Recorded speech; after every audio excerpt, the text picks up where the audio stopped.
What's up, you guys? Welcome back to the channel, welcome back to another video, and welcome back to Vic Drives. Now, I realized that I set my bar kinda low last week. I said if we got to 10 likes, I would review our tractor, and we did it, so yay. But for future videos, I'm probably gonna set the bar a little bit higher. Regardless, I guess the tractor review is coming out next week, so keep your eyes peeled for that. And let's get right into the video. Alright, I'm going to start this video off with a question. And that question is going to be, how many of you know what this is? And if you do know what this is, then hop down in the comment section below and tell me what the last thing you listened to on one of these was. For me, it was probably some songs from like 2003, 2004. Now, if you don't know what this is a cassette tape. And also, if you don't know what this is, please don't let me know that you don't know what this is, because I'm gonna feel stupid old. So this video was actually gonna be about, let me take you guys along.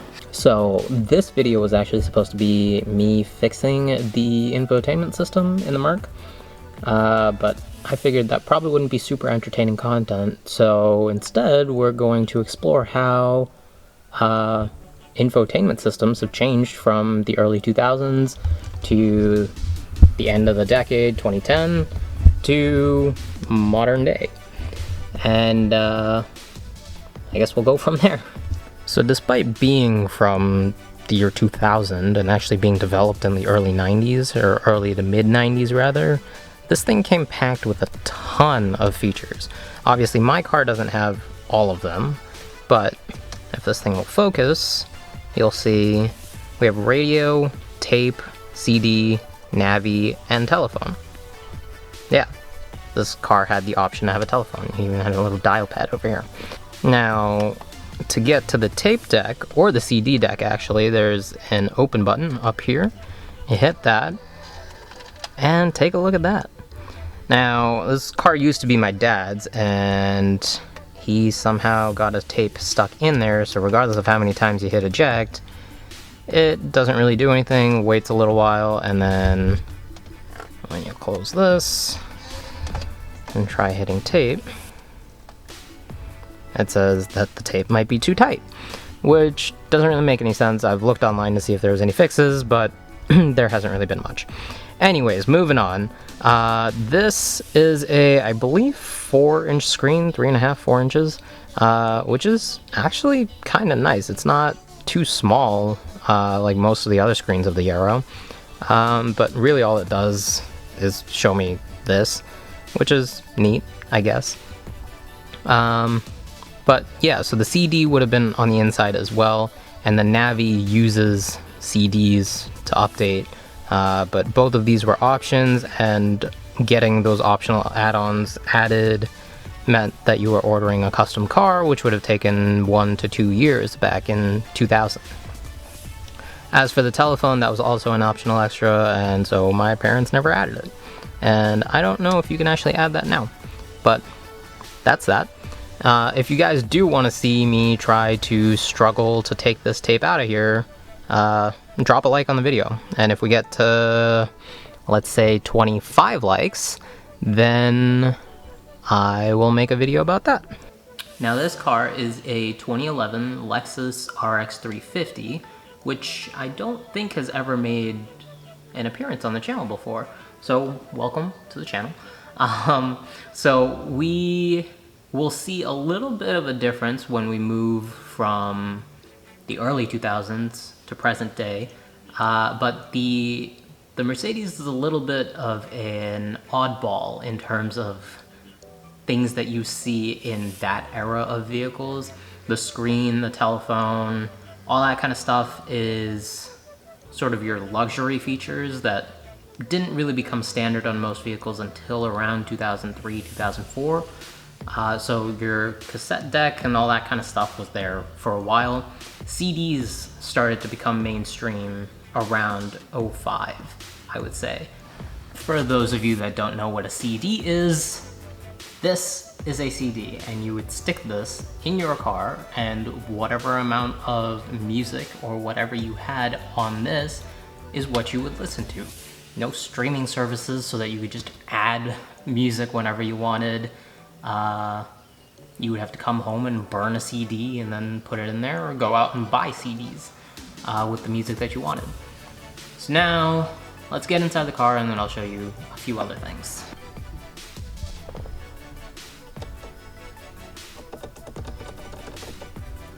Well, that's awkward. Alright, so the Lexus won't start, which kind of makes this a little bit difficult, but I will try nonetheless.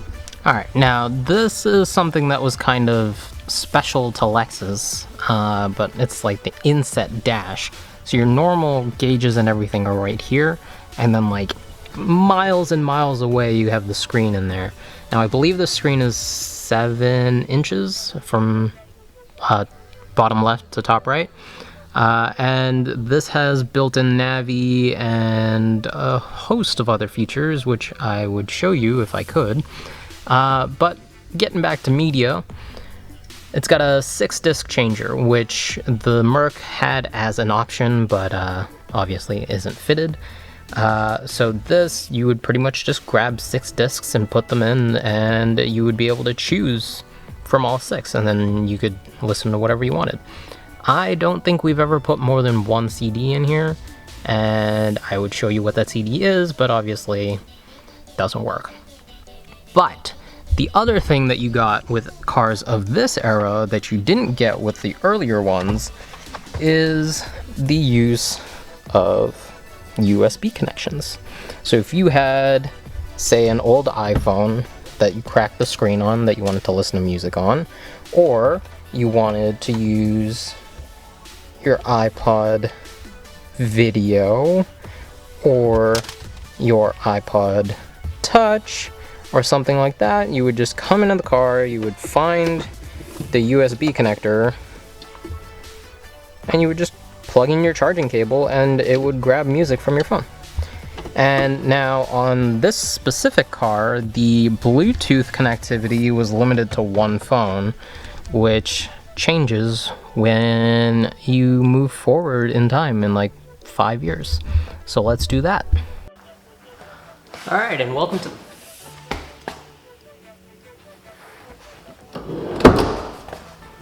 Alright, welcome to 2015. Where CDs were a thing of the past, people have completely forgotten about cassette tapes, and mixtapes are now on YouTube. Yeah. Nobody's really using built-in navigation anymore because it's $1,000 extra, and why would you pay $1,000 for a built-in navigation system when you could just use your phone? People are streaming music from their phones. Nobody really uses CDs anymore, and the built-in infotainment system is really nothing more than a way to connect your phone to CarPlay or Android Auto or something like that. Like I said, this is 2015, so nobody really remembers these. Nobody really uses these. And both of these are obsolete because now we all just walk around with computers in our pockets, basically. So let me flip you guys around, and I believe the Civic does start, so I'll see if I can take you guys on a little tour of that system. Alright, and first things first, one of the biggest changes to the new decade is the introduction of a touchscreen system. So obviously this one uses haptic feedback for the buttons, but there are still systems with physical buttons out there. But, so now we can just connect our phone. You have a bunch of different phones to choose from. You can put in speed dial, call history. Nobody really uses their phones, but you know, dials, texts. I believe it will read off my texts to me, but obviously I don't want you guys to hear my texts. And then we have like your trip computer and clocks and wallpapers and all sorts of stuff that you can change to however you would like.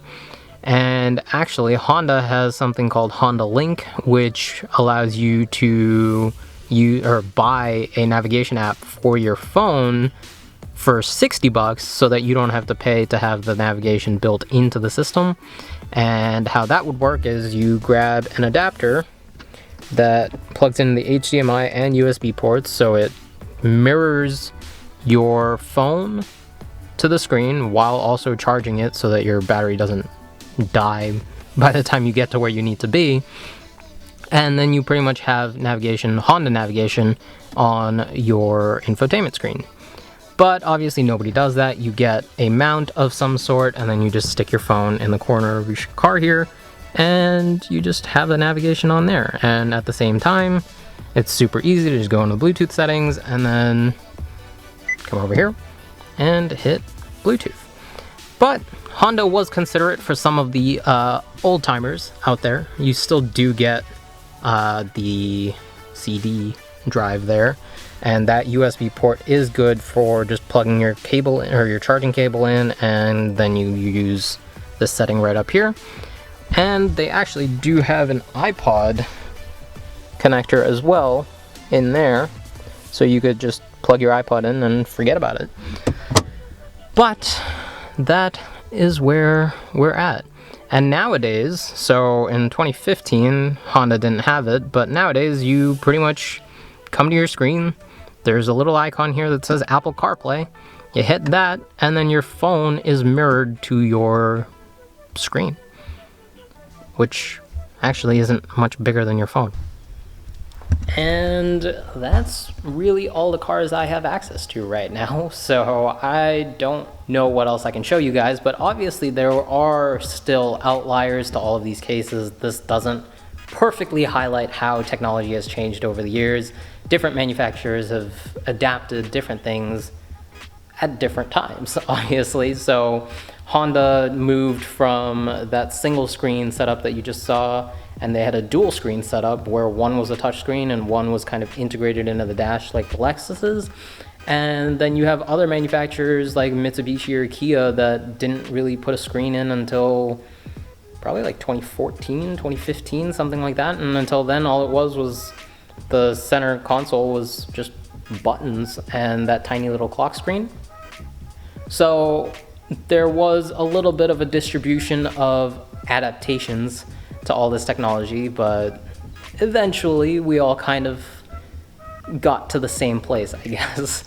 But guys, if you like this content and you want to see more differences between 20 years ago to present day, then definitely let me know down in the comment section below. And aside from that, if you enjoyed the video, be sure to hit that like button, subscribe to the channel if you haven't already, and share this video with your friends. And with that, I will catch you guys in the next one.